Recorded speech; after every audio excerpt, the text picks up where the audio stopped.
Irmãos, sede realizadores da palavra e não vos contenteis apenas de a ouvir, iludindo-vos a vós mesmos. Essa frase da Epístola de São Tiago nos traz um ponto essencial de nossa religião católica. Não basta ouvir a palavra de Deus que nos foi dada por Cristo.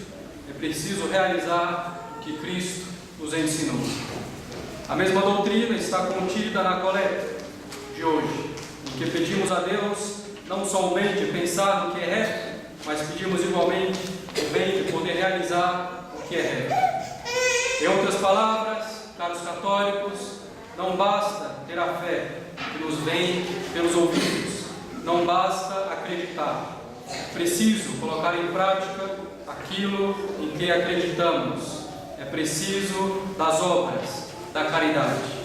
É preciso ter a fé e a caridade se queremos agradar a Deus. Isso é algo à primeira vista evidente, está contido claramente no Evangelho e nas epístolas dos apóstolos, bem como no ensinamento dos padres da Igreja. Todavia, ao longo da história, essa necessária união da fé e da caridade foi e é muitas vezes negada. É bem conhecido o princípio protestante do sola fides, somente a fé. Para os protestantes em geral, basta a fé e as boas obras não são necessárias. Fé sem obras basta para a salvação. E essa fé dos protestantes não é a adesão da inteligência às verdades reveladas por Deus, mas é uma fé confiança, a certeza de que Jesus nos salvou e que seremos salvos se acreditamos nisso. Basicamente, é essa fé, confiança dos protestantes. Portanto, para eles basta a fé de que Cristo nos salvou para que nos salvemos, independentemente das boas obras. Por que, porém, os protestantes afirmam isso? Eles afirmam isso, basta a fé sem as obras, porque tem uma doutrina errada sobre o pecado original. Para eles, o pecado original corrompe a natureza humana de tal forma que ela se torna má. E dessa natureza humana, tornada má pelo pecado original, só pode vir o pecado. Todas as ações dessa natureza humana má, sejam elas quais forem, são um pecado. Dar uma esmola, por exemplo, seria um pecado. Um ato de amor a Deus seria um pecado, pois o princípio dessas ações é mau. A natureza humana corrompida pelo pecado original. Fica claro que uma tal doutrina sobre o pecado original leva necessariamente ao desespero. Se tudo que faço é pecaminoso, como posso me salvar? Para escapar então ao desespero, eles afirmam, os protestantes, que as boas obras não são necessárias para a salvação, bastando a fé, confiança, bastando acreditar que Cristo nos salvou. A doutrina encontra sua origem, entre outros fatores, nas dificuldades pessoais de Lutero. Não conseguindo escapar de seus pecados e não enxergando suas próprias fraquezas e recorrendo a Deus, Lutero preferiu resolver o problema dizendo simplesmente que somos incapazes de boas obras. E ele fez isso, em vez de lutar para vencer seus vícios e adquirir as virtudes. Para resolver seu problema pessoal, o heresiarca inventou uma nova doutrina que trouxe grandes prejuízos para a humanidade. Podemos ver, caros católicos, como um só homem pode ter uma grande importância na história e mudar drasticamente o curso dela, para o mal ou para o bem. Segundo o protestantismo, então, a morte de Cristo não foi mais poderosa do que o pecado, pois o homem segue necessariamente sendo mau e suas obras, seja elas quais forem, são más. A paixão de Jesus e todos os méritos de Cristo são simplesmente uma capa piedosa que cobre a maldade humana, como a neve cobre uma sujeira sem tirá-la. Consequentemente, se alguém vai ao céu, conforme a doutrina protestante, não é porque mereceu o céu pelas boas obras que realizou, ajudado pela graça divina, mas simplesmente porque Cristo mereceu isso para a pessoa e porque ela tem fé em Cristo. E é claro, caros católicos, que a afirmação de que as obras não são necessárias para a salvação vai conduzir pouco a pouco as pessoas ao desprezo das boas obras, levando-as à indiferença quanto ao pecado e à virtude. A doutrina protestante, colocada realmente em prática, conduz à decadência moral e resta simplesmente um vago sentimento de fé.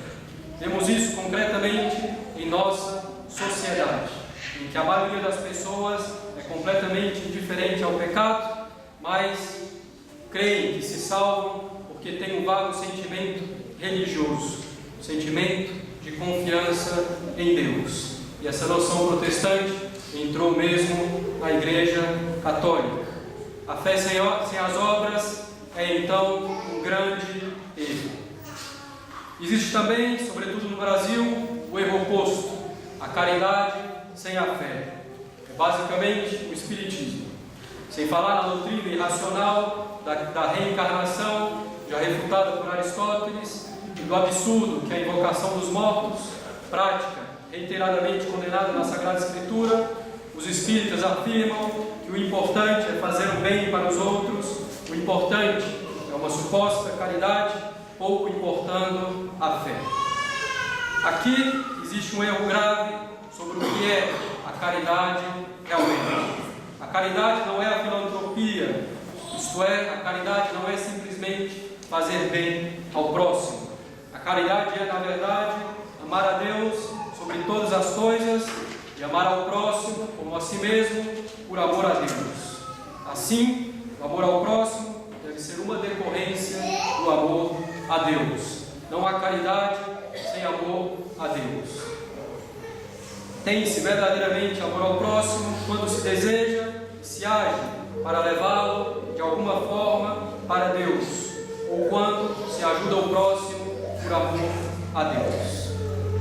Todavia, só podemos amar algo que conhecemos. Só poderemos amar a Deus devidamente se o conhecemos antes. Ora, nós conhecemos Deus pela fé católica. Para haver realmente caridade, é preciso então que haja a fé antes. Portanto, é impossível haver caridade sem a fé. A caridade sem a fé vira mera filantropia, especialidade dos espíritas e das seitas maçônicas. O que importa, dizem, é fazer o bem e não a religião.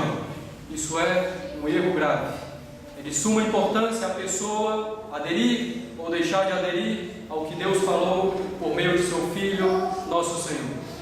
Como pode pretender fazer o bem aquele que se nega a acreditar em Cristo, que é a própria verdade? A filantropia é simples, não leva ninguém para o céu.